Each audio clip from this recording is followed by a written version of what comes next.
आप किसी नगर की ऊंचाई मापना चाहते हैं तो उसकी सबसे ऊंची चोटी पर जाइए। एथेंस की उस पहाड़ी पर जहां पत्थरों ने इतिहास को कैद कर लिया है, जहां समय रुका नहीं बल्कि आज भी सांस ले रहा है। स्वागत है एथेंस की आत्मा एक्रोपोलिस में, एक ऐसा स्थान जिसे केवल देखा नहीं महसूस किया जाता है। एक्रोपोलिस यानी ऊंचाई पर बसा किला, ये कोई साधारण इमारत नहीं बल्कि एक ऐसी सभ्यता का प्रतीक है जिसने पूरी दुनिया को दिशा दी। यहाँ हर पत्थर 2500 साल पुरानी आवाजें दोहराता है। देवी एथेना को समर्पित ये स्थल इसीलिए बना क्योंकि लोगों ने शक्ति नहीं बुद्धि को चुना। और खड़ा हुआ पार्थेनन, एक ऐसा मंदिर जिसकी गोलाई भी सीधी रेखा जैसी लगती है और सूर्य की रश्मियां भी गणितीय कोण से गिरती हैं। क्या आप जानते हैं, पार्थेनन के हर स्तंभ में थोड़ा सा झुकाव है ताकि वो बिल्कुल सीधा प्रतीत हो। और 92 छज्जों पर खुदी हैं देवताओं और असुरों की गाथाएं। ये मंदिर गणित, खगोल शास्त्र और मूर्ति कला का अद्भुत संगम है।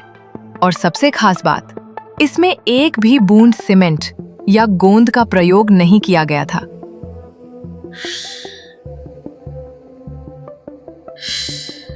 लेकिन एक्रोपोलिस की कहानी सिर्फ निर्माण की नहीं, विनाश की भी है।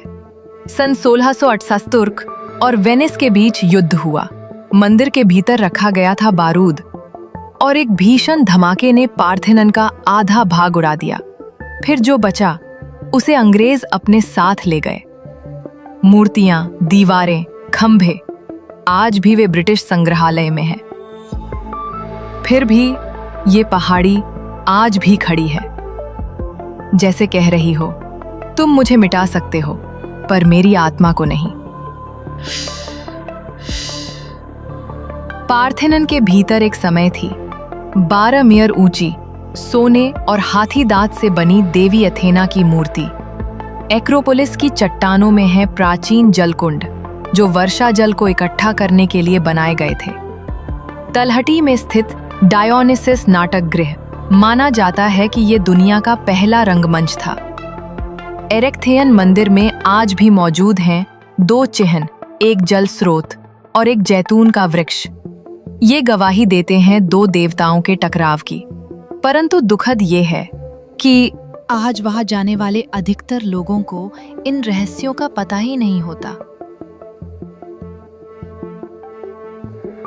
जैसे भारत में हम्पी और कोणार्क के पत्थर कथा कहते हैं, वैसे ही एक्रोपोलिस भी इतिहास को शिलाओं में कैद करता है। रूप अलग है, आत्मा एक जैसी है। आज का एक्रोपोलिस किसी राजा का किला नहीं या मानवता का खुला संग्रहालय है।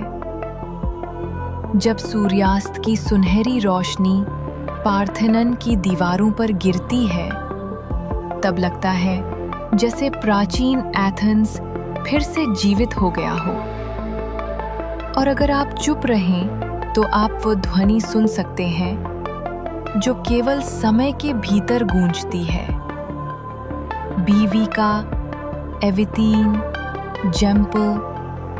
अब सवाल ये नहीं कि क्या आपने एक्रोपोलिस देखा है, सवाल ये है क्या आपने उसे महसूस किया है? क्या आपने उसकी मौन दीवारों की आवाज सुनी है?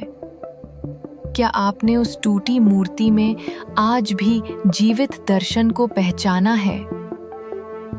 एक दिन जरूर जाइए और सिर्फ चित्र नहीं, एक विचार लेकर लौटिए, क्योंकि एक्रोपोलिस हमें सिखाता है सभ्यताएं मिट जाती हैं लेकिन विचार अमर होते हैं। अगर आपको ऐसे ऐतिहासिक रहस्य पसंद हैं तो इस वीडियो को लाइक करें, चैनल को सब्सक्राइब करें। अगली बार फिर मिलेंगे इतिहास की एक और रहस्यमयी परत खोलने के लिए।